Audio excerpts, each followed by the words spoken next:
अपने हाथों को उठा।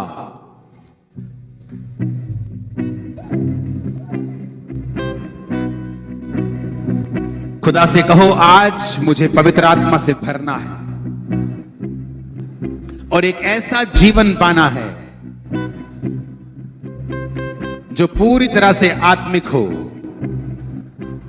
फिर से कहो, प्रेज द लॉर्ड एवरीवन। मैं आपका स्वागत करता हूं हमारे एक और नए वीडियो में। आज के आत्मिक संदेश में आपका स्वागत है। आज का आत्मिक संदेश हम अपोस्टल यूसुफ अंको नरुला जी के द्वारा सुनेंगे। मेरे प्रियो, मेरा बिलीव है कि जब आप इस संदेश को सुनोगे तो आपके जीवन में परमेश्वर की बहुत ऐसे आशीषें आएंगी। आप जानोगे परमेश्वर की सच्ची बुलाहट को, आप जानोगे परमेश्वर के सच्चे छुटकारे को, आप अपने जीवन में परमेश्वर के छुटकारे को लेने पाओगे। आप अपने जीवन में बहुत ऐसे आशीष पाने पाओगे। मेरे प्रियो, जब हम लोग देखते हैं, जब हम लोग आत्मा में बढ़ते हैं, जब हम लोग आत्मिक वचनों को सुनते हैं, जब हम लोग आत्मिक चीजों को अपने अंदर एब्जॉर्ब करते हैं, मेरे प्रियो, जब हम आत्मिक चीजों को स्वीकार करते हैं, तब हम देखते हैं कि हमारा जीवन एक ब्लेस्ड जीवन बनता जाता है, हमारा जीवन एक आशीषित जीवन बनता जाता है। मेरा विश्वास है आप इस वचन को सुनने के द्वारा आपके जीवन में बड़े गहरे परमेश्वर आशीष देगा। हालेलुया। सो आइए बिना देरी किए हम इस वचन की ओर चलते हैं। Hallelujah, hallelujah. उत्पत्ति 30 उसमें एक इंसिडेंट हुआ, उसको मैं पढ़ता हूं। 31 आयत में लिखा है, उत्पत्ति 30 जेनेसिस 30 उसकी 31। उसने कहा, मैं तुझे क्या दूं? याकूब ने कहा, तू मुझे कुछ ना दे, मेरे लिए काम कर, मैं तेरी भेड़ बकरियों को चराऊंगा और उनकी रक्षा करूंगा। मैं आज तेरी सब भेड़ बकरियों के बीच होकर निकलूंगा और जो भेड़ बकरी चित्ती वाली चित्तकबरी, जो भेड़े काली, जो भेड़े चित्तकबरी चित्ती वाली हूं, उन्हें मैं अलग कर रखूंगा और मेरी मजदूरी में वे ही ठहरेंगे। जब आगे को मेरी मजदूरी की चर्चा तेरे सामने चले तो धर्म की यह साक्षी होगी कि बकरियों में से जो कोई ना चित्ती वाली ना चित्तकबरी हो और भेड़ों में से जो कोई काली ना हो, वो मेरे पास निकले तो चोरी की ठहरेंगे।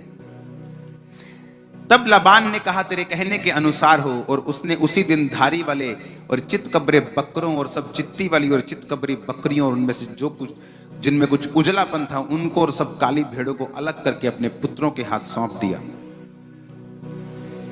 उसने अपने और याकूब के बीच में 3 दिन के मार्ग का अंतर ठहराया कि याकूब लाबान की भेड़ बकरियों को चराने लगा। याकूब ने चिनार, बादाम, अरमोन वृक्षों की हरी हरी छड़ियां लेकर उनके छिलके कहीं कहीं छील के उन्हें धारीदार बना दिया, ऐसा कि उन छड़ियों की सफेदी दिखाई देने लगे। तब छीली हुई छड़ियों को भेड़ बकरियों के सामने उनके पानी पीने के कठौती में खड़ा किया और जब वो पानी पीने के लिए आई तब गर्भवती हो गई। छड़ियों के सामने गर्भवती होकर भेड़ बकरियां धारी वाले, चित्ती वाले और चित्तकबरे बच्चे जनी। तब याकूब ने भेड़ों के बच्चों को अलग अलग किया और लाबान की भेड़ बकरियों के मुंह को चित्ती वाली और सब काले बकरों की ओर कर दिया और अपने झुंडों को उनसे अलग रखा और लाबान की भेड़ बकरियों से मिलने ना दिया। तब बलवंत जब भेड़ बकरियां गर्भवती होती थी तब याकूब उन छड़ियों को कठौतों के सामने रख देता था जिससे वो छड़ियों को देखते हुए गर्भवती हों, परंतु निर्बल जब गर्भवती होती थी वो उनके आगे नहीं रखता था। इससे निर्बल तो लाबान की रही और बलवंत याकूब की हो गई। इस प्रकार वो पुरुष धनाढ्य हो गया, अत्यंत अमीर हो गया और उसके बहुत सी भेड़ बकरियां, दासियां, दास, ऊंट और गधे हो गए। सब बोलो आमीन।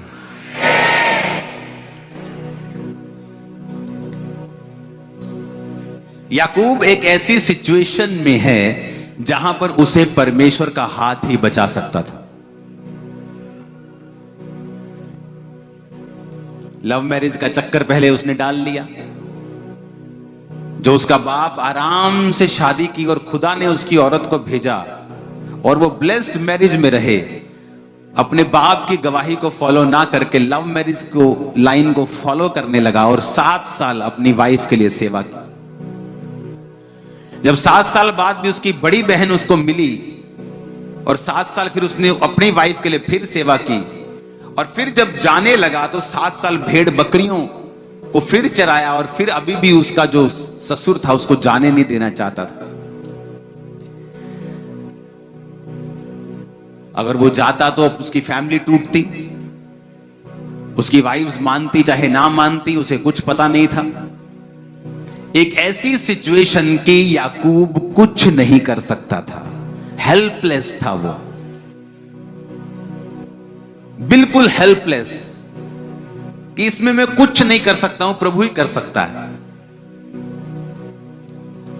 और बाइबल कहती है कि उसने जब कहा कि अभी तुझे भेड़ बकरियों के लिए तू मेरी सेवा कर, भेड़ बकरियों को चरा, क्योंकि तेरे चराने से वो बहुत ज्यादा बढ़ गई हैं, क्योंकि वो धर्मी था, और जब धर्मी को आप किसी काम को देते हो तो निशानी होती वो काम फलवंत होता है।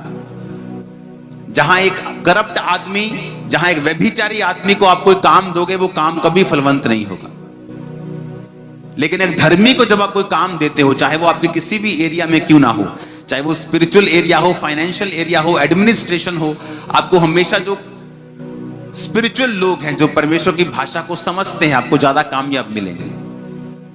अब यहां पर वो फंस चुका है, और उसने, बाइबल कहती है, उसने, परमेश्वर ने उसको एक दर्शन दिया, एक विजन दिया, और उस विजन के मुताबिक उसने अपने ससुर से बात की कि ठीक है, मैं तेरी भेड़ बकरियों को चराने के लिए तैयार हूं, लेकिन एक शर्त के ऊपर। अपने पड़ोसी को बोलो, परमेश्वर असंभव काम को करेगा। आमीन। अब उसने कहा एक ऐसा काम करते हैं हम लोग, हम 2 झुंड बना लेते हैं, 2 झुंड कर लेते हैं, एक इधर वाला झुंड और एक इधर वाला झुंड। कहता तू आज इन सब बकरियों में घूम, इन सब भेड़ों में घूम, और जो जो भेड़ तुझे लाइनों वाली दिखाई देती है, लाइनों वाली भेड़, चितकबरी, काली, कहता वो सारी निकाल ले, सारी अलग कर दे इनसे।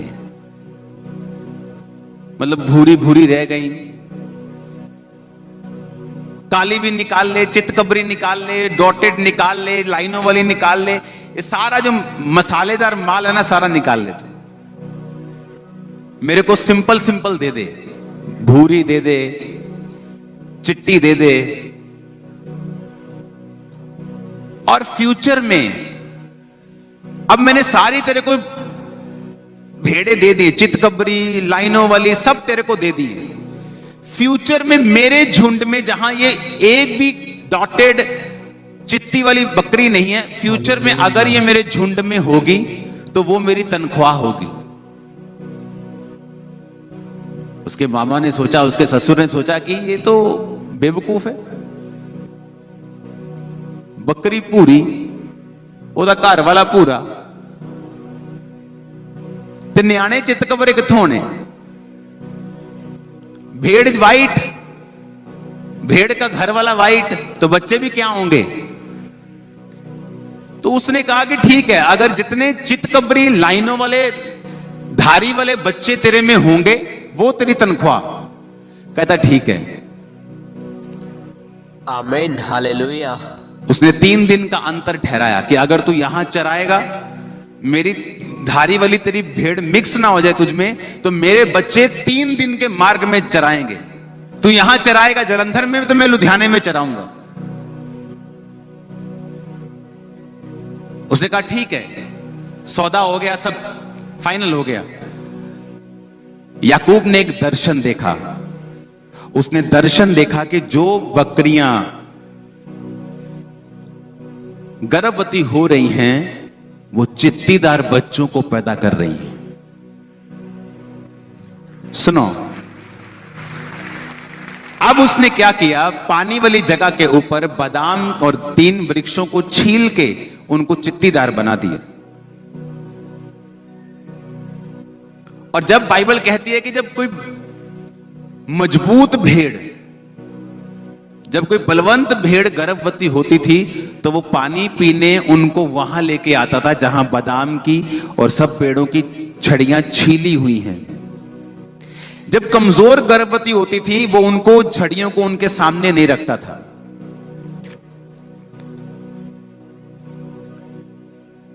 परमेश्वर ने याकूब को बताया कि जो इंसानों से इम्पॉसिबल है मैं उसे कंप्लीट करूंगा। सुनो, अब जब मजबूत गर्भवती होती थी तो उनको वो सामने रखता था और वो जब बच्चे पैदा करती थी वो धारी वाले होते थे, उनका डीएनए चेंज होता था। सुनो, अब जब बच्चे पैदा होने लगे, मजबूत बच्चे याकूब के बढ़ने लगे और सब अच्छी बकरियां भेड़ें मोटे मोटे बच्चे पैदा करने लगी और वो सारी धारी वाले होते थे।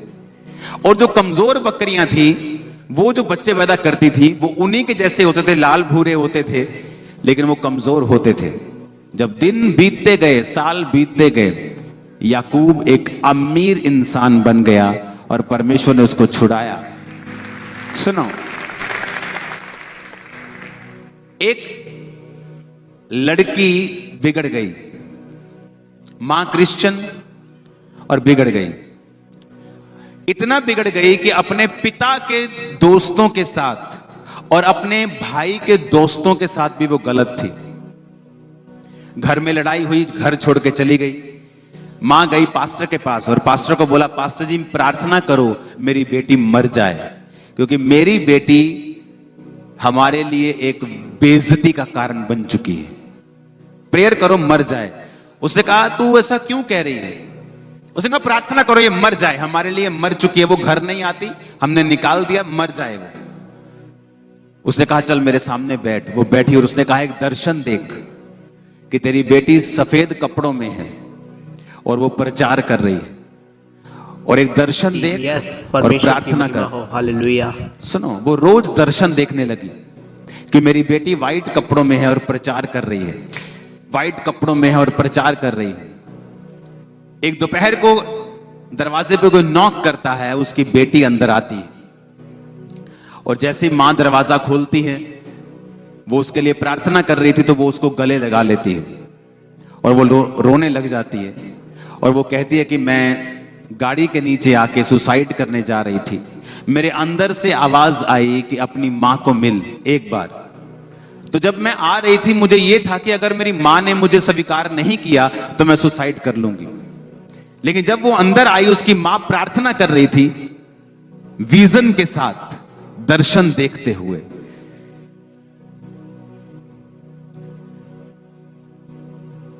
आपको जो चाहिए फ्यूचर में, अपने दर्शन को फिट कर लो।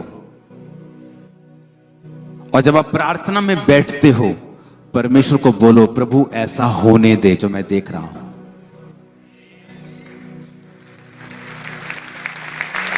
आपको शायद मालूम नहीं है, ऐसा करने की पावर ऑलरेडी आपके अंदर है।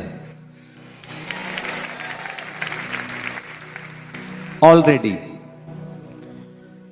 ये पावर ऑलरेडी आपके अंदर है ऑलरेडी।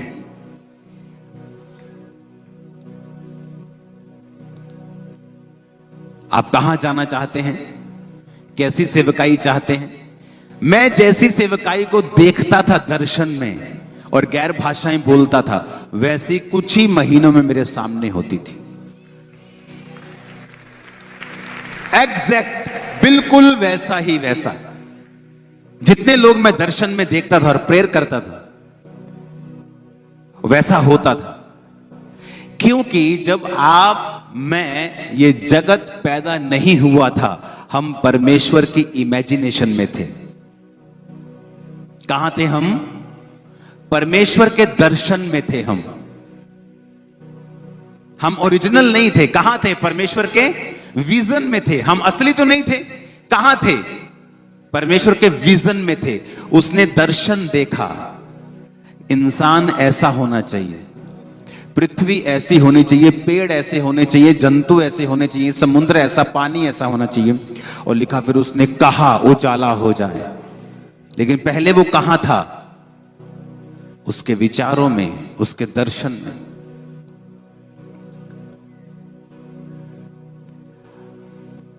आप चाहते हैं आप हेल्दी रहें, आप चाहते हैं कि आपकी लाइफ में मिरेकल हो, दर्शन देखो, विजन देखो। आपके पास बेबी नहीं है, विजन देखो कि आप बेबी को खिला रहे हैं, बेबी आपके पास, आप प्रेयर कर रहे हैं, आप गैर भाषा बोल रहे हैं, आप विजन देख रहे हैं। उसने कहा तू अपने कामों को यहोवा पर डाल दे, वो तेरी कल्पनाओं को क्या करेगा? सिद्ध करेगा। तेरी कल्पनाएं, तेरी कल्पनाएं, तेरी इमेजिनेशन। यानी एक क्रिश्चियन व्यक्ति के पास पावर है अपनी इमेजिनेशन को रियलिटी में बदलने के लिए। और वहां पे सेंस नहीं चलती। अब सेंस क्या है? ब्राउन गोट है, ब्राउन ही उसका हस्बैंड है, और बेबी चित्ती वाले पैदा हो रहे, धारी वाले पैदा हो रहे, चितकबरे पैदा हो रहे। पहले तो उसके ससुर ने बेवकूफ है। अब भेड़ वाइट है, सब वाइट हैं, तो बच्चे कैसे काले चिट्टे पैदा हो जाएंगे?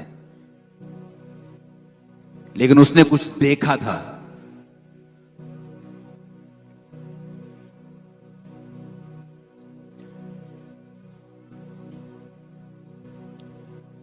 जलंधर में मैं गया एक जगह, तब मेरे पास 50-60 लोग आते थे, और मैं साउंड वाले के पास गया। जलंधर में बहुत बड़ा साउंड बनाने वाला आदमी। मैंने कहा मुझे साउंड चाहिए। कहता कितने? मैं कहा हजारों लोगों के लिए। कितने का आएगा? इतने लाख का। मैंने कहा अगर लोग इतने हो जाएं तो साउंड कैसे चलाते हो तुम लोग? ऐसे चलाते हैं। आपके पास कितने लोग आते हैं? मैं 50 लोग आते हैं। आप लाखों के बारे में क्यों पूछ रहे हो? क्योंकि वो कहां थे? यहां इमेजिनेशन में। और मुझे अंदर से मालूम था कि ये होगा, इस वचन को ऐसा होगा। अपने कामों को यहोवा पर डाल दो, तुम्हारी कल्पनाएं। अब उसने बैरियर नहीं लगाया कि बेटा 50,000 से ज्यादा कल्पना मत करना। कहा उसने मुझसे कहा कि 2 लाख से ज्यादा चर्च की कल्पना मत करना?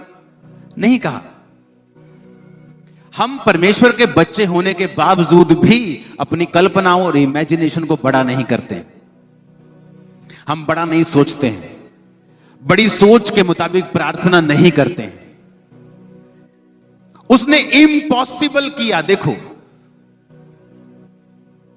और उन भेड़ों के सामने उसने छील के रख दी छड़ियां।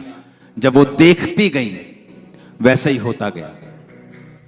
इमेजिन करो आप क्या हुआ होगा उस समय कि पवित्र आत्मा ने कैसे जो भेड़ें उन छड़ियों को देखती रही होंगी, अंदर परमेश्वर ने डीएनए चेंज कर दिया। देखो, सोचो, आज की साइंस के पास पावर नहीं है ऐसा करने की। अगर वो एक आध के साथ करेंगे तो मिलियन डॉलर लगता है 2000 की भेड़ में।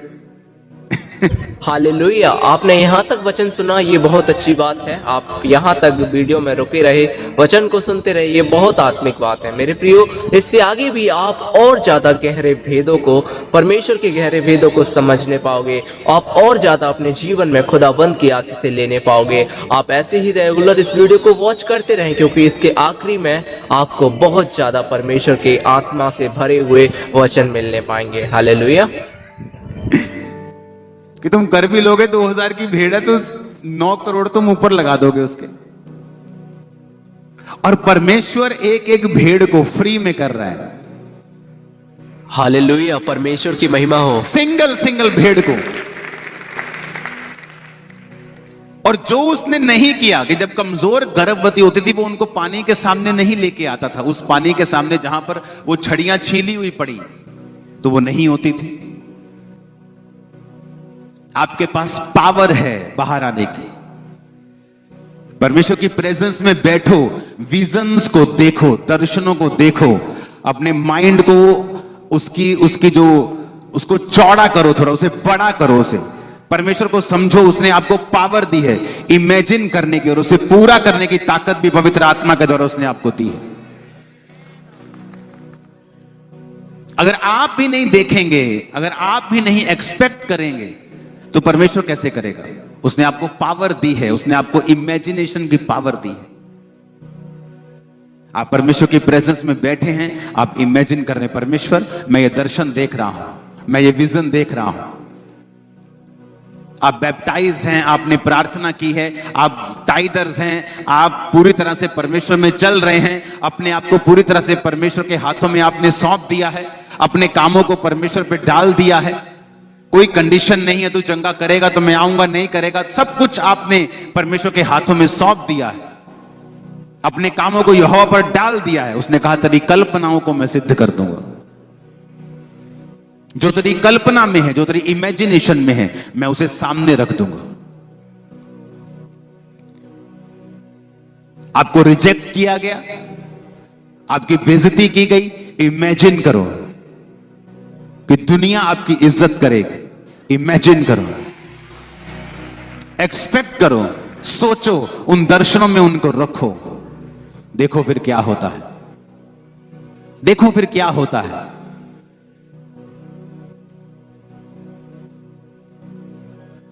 हालेलुया। इमेजिन किया, कर्म भी किया। इमेजिन किया, कर्म भी किया।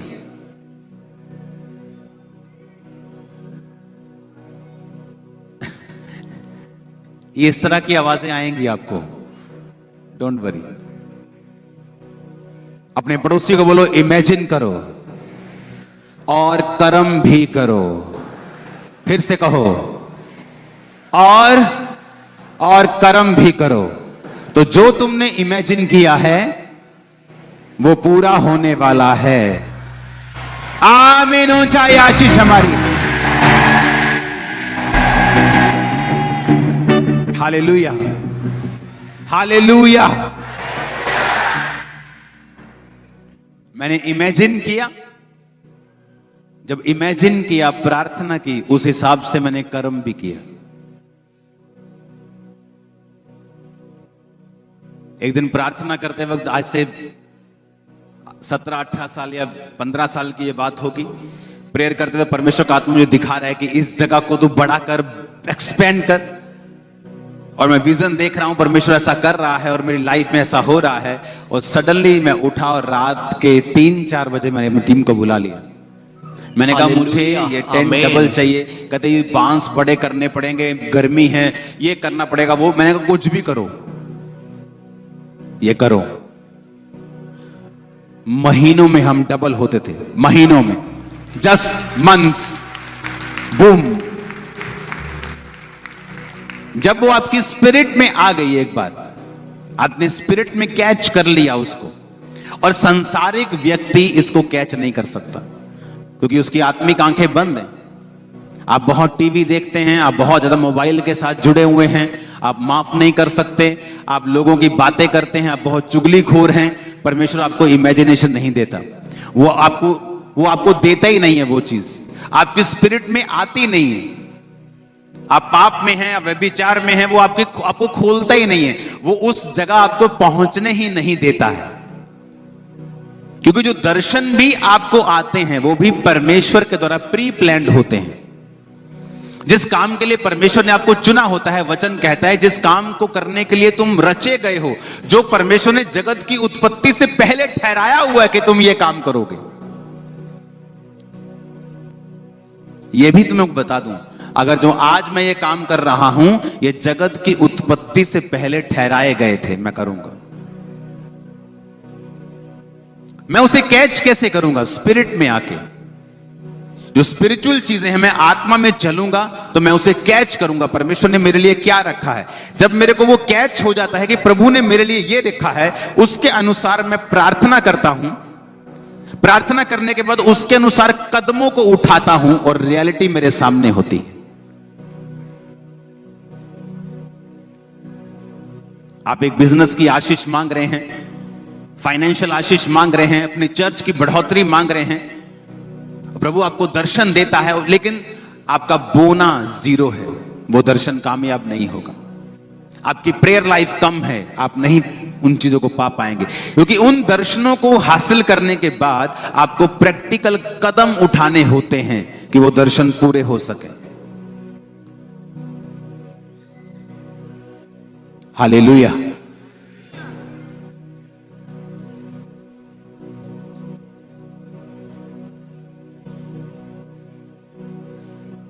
अपने जो गसमनी का बाग था जहां यीशु ने प्रार्थना की थी, पता है, पढ़ा है बाइबल में, क्या कहते हैं उसको यूनानी भाषा में? ऑयल प्रेस, तेल निकालने वाली मशीन जिसे बोलते हैं हम। देखिए तेल निकालने वाली मशीन, जब उसमें हम सरसों डालते हैं, कोई चीज डालते हैं, उसे भी पीसते हैं अच्छी तरह से। हाँ, अगर हम प्यार से पीसें तेल निकल जाएगा। उसे पूरी तरह से मारना, खत्म करना होता है, फिर तेल निकलता है। आपकी स्पिरिचुअल लाइफ भी ऐसी है। आप प्रेयर में बैठते हैं, आधा घंटा, पौना घंटा, तेल निकलेगा? नेवर। आप बचे रहेंगे बस।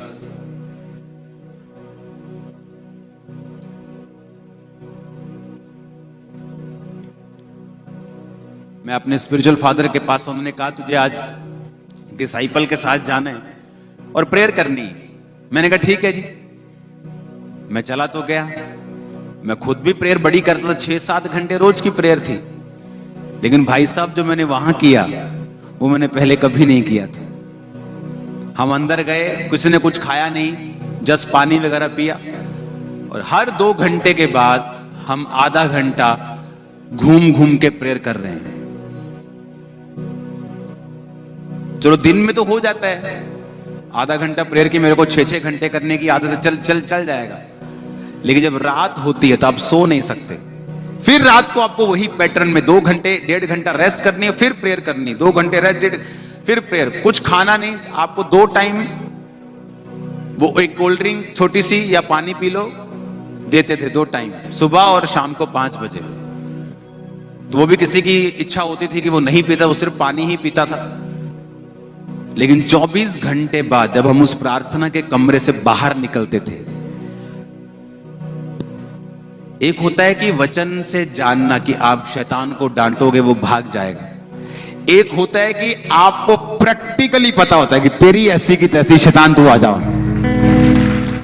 आपको महसूस हो रहा होता है, आप समझ रहे मेरी बात को, आपको फील हो रहा होता है, आपकी बॉडी के ऊपर महसूस हो रहा होता है, आपको पता चल रहा होता है कि आपकी बॉडी को किसी ने क्रश कर दिया है, उसका तेल निकाल। आपको मालूम होता है कि वाकई में ही, आप देखो जिम में जो लड़के जिम करते हैं, आपको कई तरह के लड़के मिलेंगे।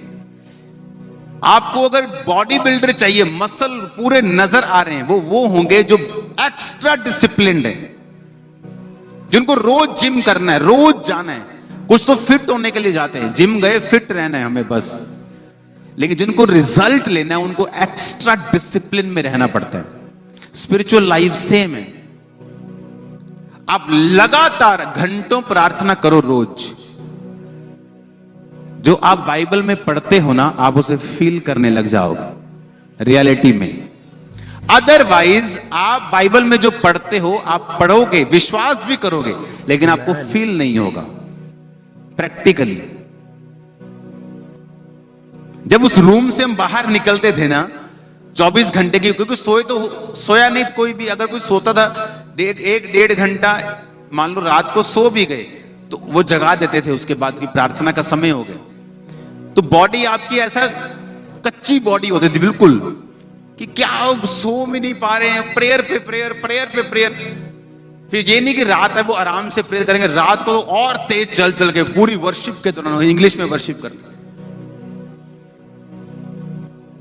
लेकिन जब आप अपने शरीर को मारते हो,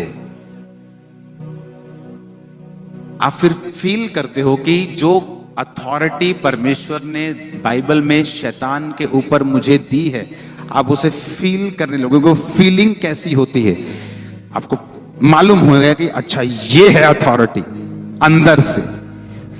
वो फिजिकल दलेरी नहीं होगी, आत्मिक दलेरी आपके अंदर होगी। आपको पता होगा कि शैतान की आप मुंडी घुमा सकते हैं। हालेलुया। ये दो ढाई घंटे वाली प्रार्थना का काम नहीं है। यह है जब आपका शरीर भी आपको बताने लग जाए कि हां भाई आज तुमने प्रेयर की। थक जाते कई बार आप। क्या मैं फ्लाइट में होता हूं 9 घंटे वर्शिप, थक गया। मैं सीरियसली कह रहा हूं, मैं थक गया। 9 घंटे लगातार वर्शिप प्रेयर गाने। कितनी बार मैंने वो कान वाला रिचार्ज कर, मैं कभी भी एयरपोर्ट यूज नहीं करता हूं जो कानों में लगते हैं, एयरपोर्ट ही बोलते हैं, एयरपोर्ट जो भी, कभी मैं यूज नहीं करता हूं। कानों को बचा के, यहां भी साउंड सुनना होता है मुझे, लेकिन सिर्फ प्लेन में उसे मैं यूज करता हूं। जब भी प्लेन में होता हूं मुझे यूज करना पड़ता है। 9 घंटे। लेकिन जब आप अगले दिन संडे चर्च में आते हैं, आपको बोलने की जरूरत नहीं। हालेलुया। तो क्रिश्चियनिटी जो है वो प्रैक्टिकल है। आपको पता है कि शैतान है, आपको पता है परमेश्वर बीमारियों को चंगा करता है, लेकिन अगर आप प्रैक्टिकल देखना चाहते हो, आपको वैसी लाइफ अपनानी पड़ेगी। शैतान आपको तंग करता है, बैठ जाओ रोज 6 घंटे प्रेयर में, बैठो रोज, अपने शरीर को तोड़ो जरा प्रार्थना में, घुटनों पे बैठ के करो प्रेयर, छोड़ो संसारिक चीजों को, प्रार्थना में लग जाओ। मैं आपको बता रहा हूं, आप इतने स्पिरिचुअली गर्म हो जाएंगे कि उस मक्खी का आपके ऊपर बैठना पॉसिबल नहीं होगा। क्यों बैठा वो आपके ऊपर? जब बर्नल ठंडा है तो मक्खी बैठेगी, जब गैस खत्म कर दी, गैस बंद कर दी, मक्खी बैठेगी। आप उसे गर्म कर दो, मक्खी की औकात नहीं है बैठने की। आप स्पिरिचुअल लाइफ में गर्म हो जाओ, पाप को साइड पे कर दो, प्रार्थना करनी शुरू कर दो, आग में भरना शुरू।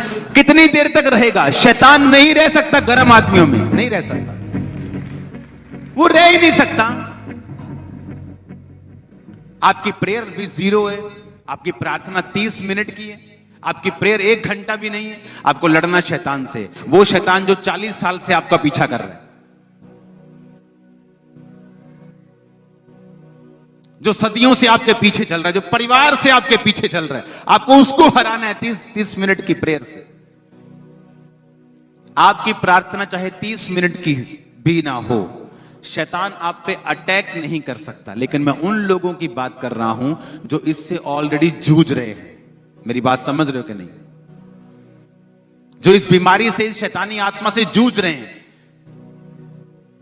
आप जब प्रार्थना करनी शुरू कर देते हैं, सडनली ये सारे बिब्लिकल वायदे आपके सामने जीवित होने लग जाते हैं।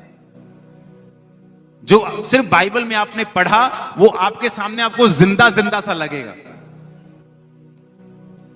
आपको कहानी नहीं लगेगी, आपको लगेगा ये सब जिंदा जिंदा सा है। जो मैं पढ़ रहा हूं ना, ये जीवित है, सब कुछ होगा ये सब कुछ। मैं नहीं जानता आप समझ पा रहे हैं कि नहीं समझ पा रहे, लेकिन वो तभी होगा जब आप इस पोजीशन में होंगे कि आपने अपने आप को पूरी तरह से समर्पित कर दिया परमेश्वर के सामने।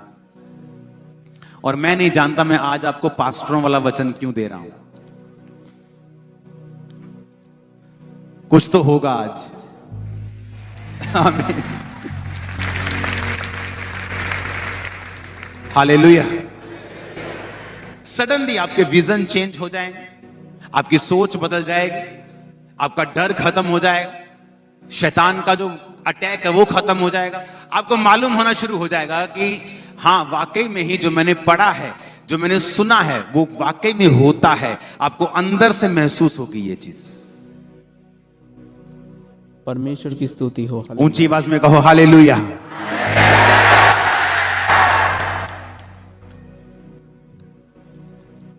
आमीन।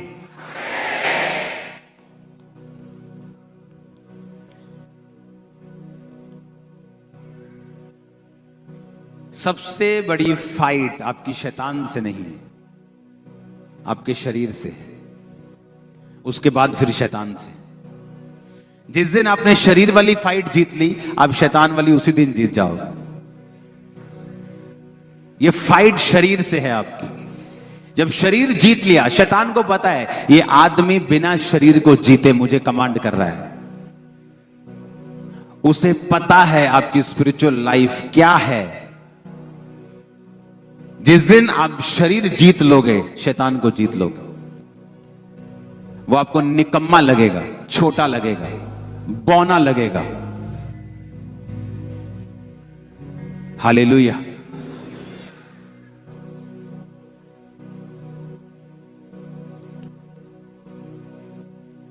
इस मंगलवार को 5 बजे शाम को प्रेयर स्टार्ट करते हैं। मीटिंग चाहे हम ऑनलाइन लेट करें, लेकिन 5 बजे प्रेयर स्टार्ट करते हैं। ओके।